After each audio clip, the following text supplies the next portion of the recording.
देखो बच्चों, आज हम लोग पढ़ेंगे human I and colourful world.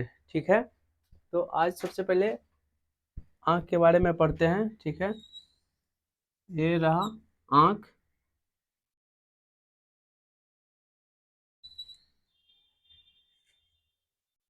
सबसे बाहरी हिस्सा होता है, ये होता है कर्निया।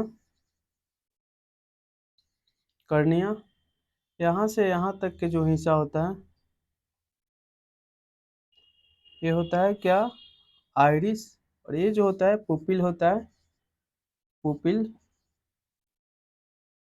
पुपिल, और ये जो होता है आइरिस होता है, आइरिस। ओके, और यहाँ जो होता है एक लेंस लगा होता है, लेंस। ये जो लेंस होता है उत्तल लेंस होता है, उत्तल, उत्तल लेंस होता है। और ये जो होता है सिलियरी मसल्स होता है, सिलियरी मसल्स,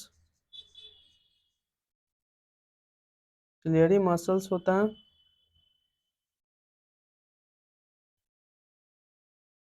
और ये जो होता है एक्वस ह्यूमर होता है, एक्वस,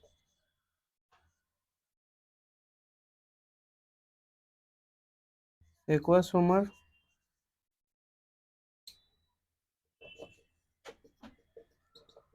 ये जो होता है वाइट्रस ह्यूमर होता है,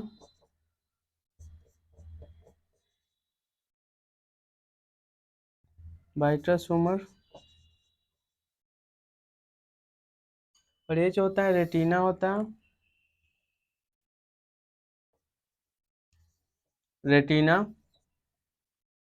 यहाँ भी रेटिना होता है। अब रेटिना में दो को स्पॉट होते हैं। ठीक है, एक होता है ब्लाइंड स्पॉट, ब्लाइंड स्पॉट। एक होता है येलो स्पॉट,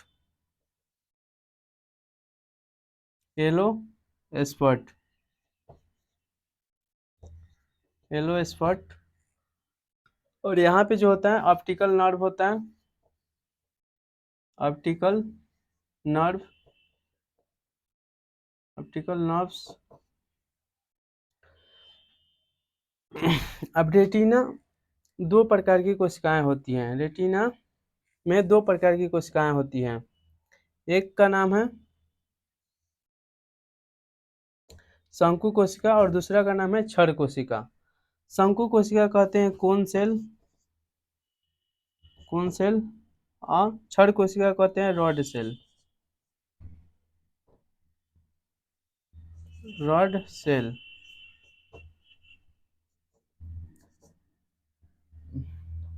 अब देखिए, कोन सेल शंकु कोशिका कलर के लिए जिम्मेदार होता है, लाइट के कलर के लिए जिम्मेदार होता है,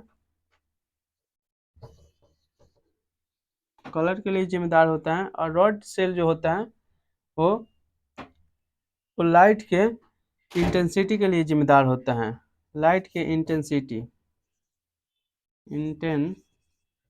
इंटेंसिटी के लिए जिम्मेदार होता है। यहाँ पे एक बार समझा दे रहे हैं ठीक से, अच्छे से देखिए।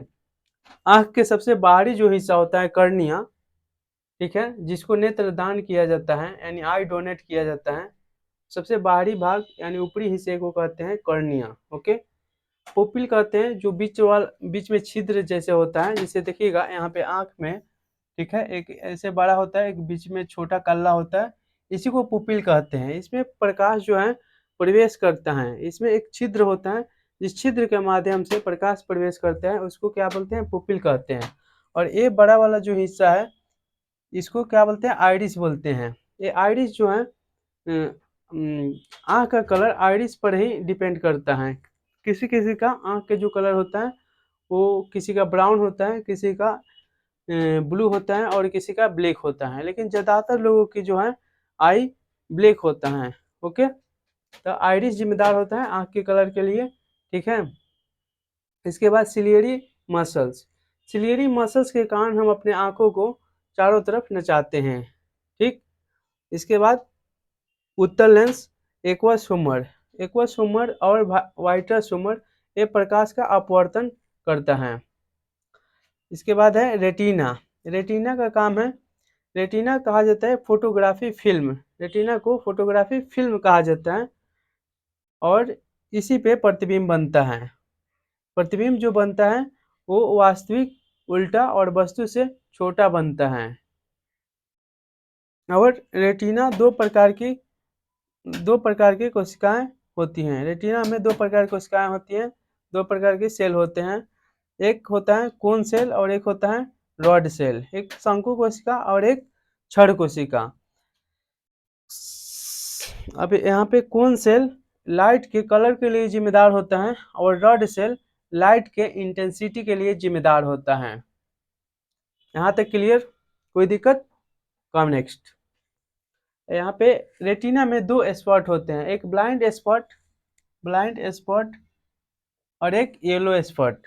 ब्लाइंड स्पॉट पर जो भी प्रतिबिंब बनता है, ब्लाइंड स्पॉट उसको नहीं दिखाता है, लेकिन येलो स्पॉट पर जो भी प्रतिबिंब बनता है, येलो स्पॉट उसको एकदम क्लियर दिखाता है।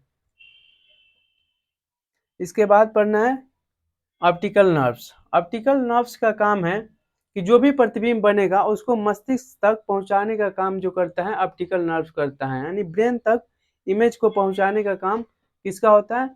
ऑप्टिकल नर्व्स का होता है। ठीक है, तो कोई दिक्कत है? यहाँ तक क्लियर हुआ? और यहाँ पे जो लेंस होता है बीच में वो उत्तल लेंस होता है। उत्तल लेंस जो भी प्रतिबिंब बनाता है वो वास्तविक, उल्टा और वस्तु से छोटा बनाता है। ओके, मेरे हिसाब से कहीं इसमें कोई दिक्कत नहीं है। ठीक है, तो आज के लिए इतना ही, फिर मिलेंगे नेक्स्ट डे।